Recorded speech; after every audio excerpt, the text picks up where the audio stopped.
interesting. You have to find your voice so that you can help your students find their voice. Well, the way that they find their voice is if they find their comfort, their sweet spot. And so I'm going to ask you first, where's your sweet spot?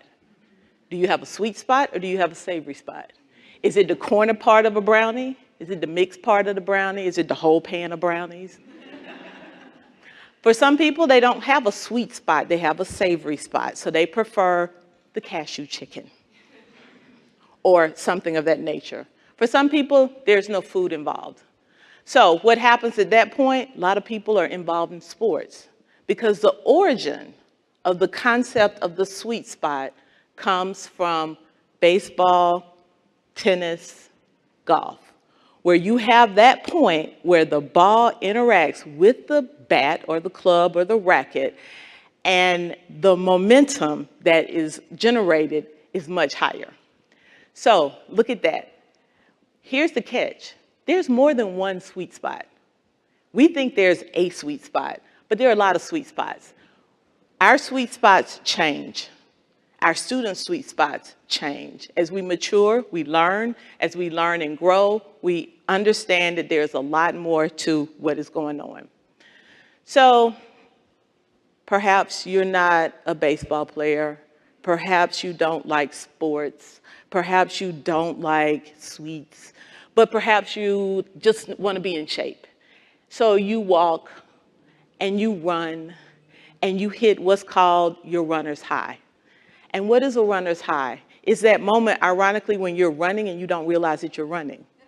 It's like your feet are hitting the pavement, but you don't know it. Our kids get that too. But I want you to think about it. Communicating with other people in a language that they don't know, or you don't know in that sense, communicating gets a learner's high. It's a communication high because there's a barrier here and there's a barrier here. You break down those two barriers and you're able to communicate with someone. And just think about that. Isn't that why we're all here? To be able to communicate in that way. So we had the students, sports athletes that came up and said, wow, what is it that I want to do? I said, well, where is your sweet spot? Our state adopted the seal of biliteracy and they went wild. So we had 2 students down here and they were excited about it. So when you look at this and you think about your goals, running that runner's high gives you a feeling of living. You're not running to run. You're running to experience life. When you communicate with others, you're experiencing life. You're understanding someone else's perspective, and that's a really powerful thing. But don't fool yourselves. It is not always easy. It is not always fun. Sometimes it's tough. Sometimes, as my students like to say, and this quote says, it sucks. But guess what? Distance runners are trained to keep going. We have to train our students to keep going. When it's hard, it's hard. So what? Keep going. When it sucks, so what? Keep going. Because we all know that the prize at the end is definitely worth it. And that's what it is that we're looking for. So that's that sweet spot. So my favorite student, everybody has a Will. And Will was one of those students that just liked to play in class. He wanted to do what he wanted to do, how he wanted to do. But he found his sweet spot because he was an athlete. We began to speak different languages. I began to speak sports to him. He began to speak Spanish to me. And I said, okay, Will, you're a baseball player. You know what a sweet spot is. You know what the crack of the bat is. You know what it means, what it takes to get you where you need to go. And he said, yes, of course I know. I said, then go for the seal. Go for it. I challenge you. Go for it. He did it. His mother was surprised. She walks up to me and she says, I didn't actually think he'd be able to do it. I said, well, good. I'm glad that we believed in him. I'm glad that we did. We all did. So I asked my students this year, what does learning a language mean? Learning a language is fill in the blank. Interesting choice of words, huh? Challenging, exhausting, fun.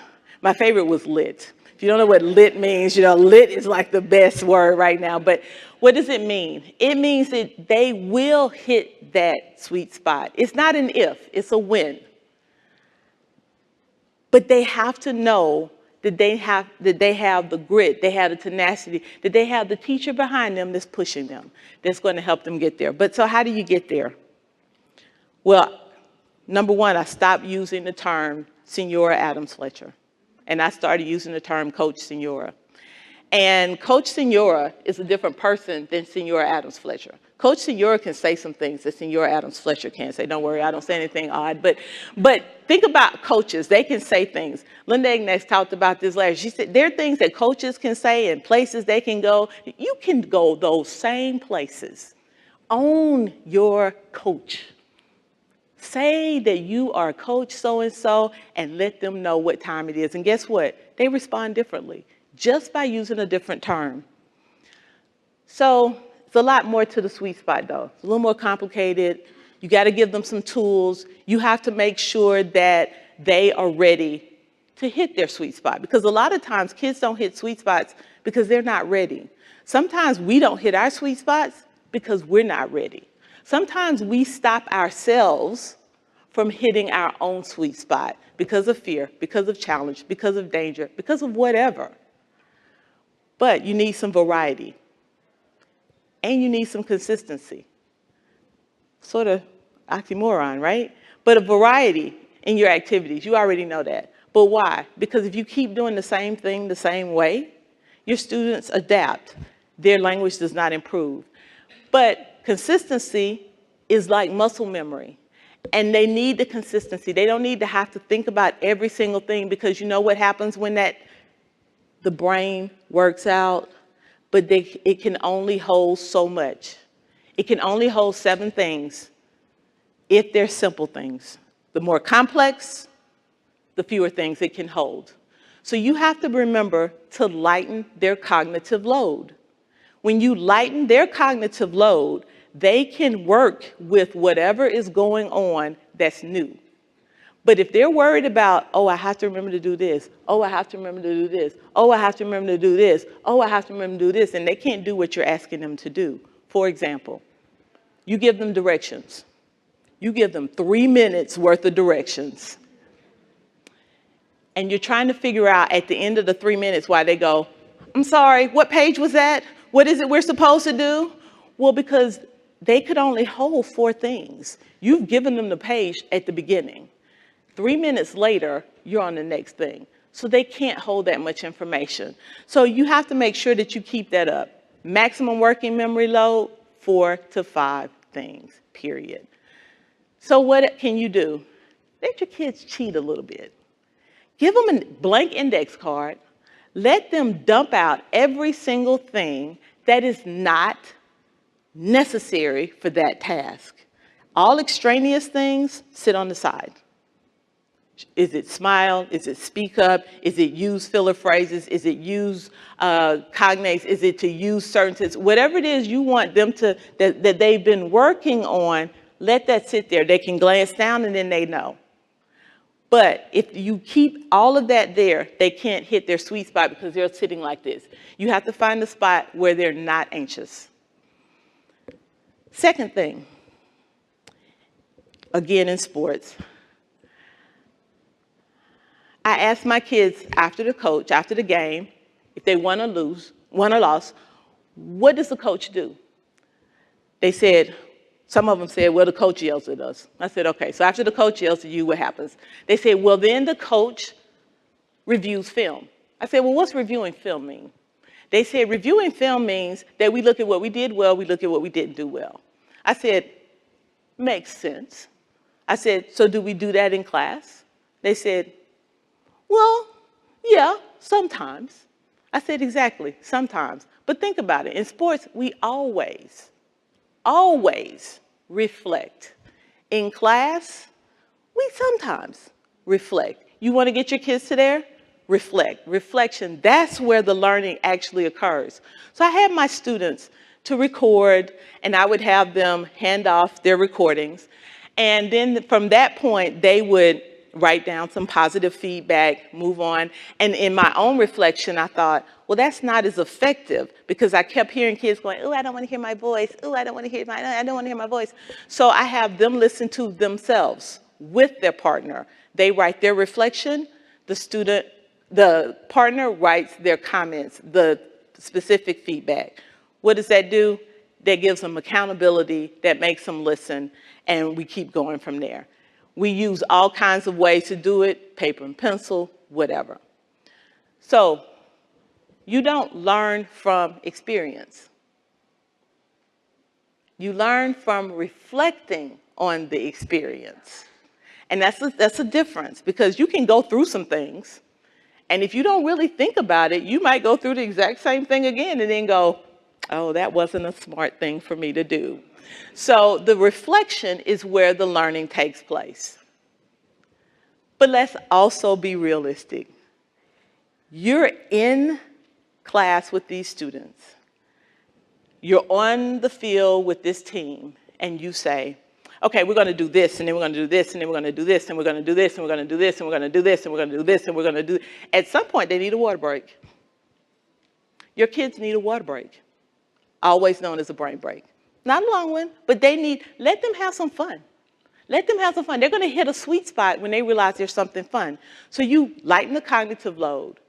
You make sure that they have a little fun. You make sure they reflect on their experience. And then you know what happens? They hit that sweet spot and they want to share. So my students began to work on a project with Picasso. And our school puts on what's called a fall showcase. And they share, because how many of you have art, music in your schools? Everyone, right? They are awesome advocates, are they not? They know how to show their parents what they are doing in their classroom. So we had our students to put on a fall showcase. This young man is portraying Pablo Picasso. And he talks about what is going on in Guernica. And as they go through, the students are holding up each part of Guernica. And then from that point, when the young man makes his comments where he connects what happened there with what's happening as he understands now, they display the entire painting. The teachers are proud of their kids. The students are proud of themselves.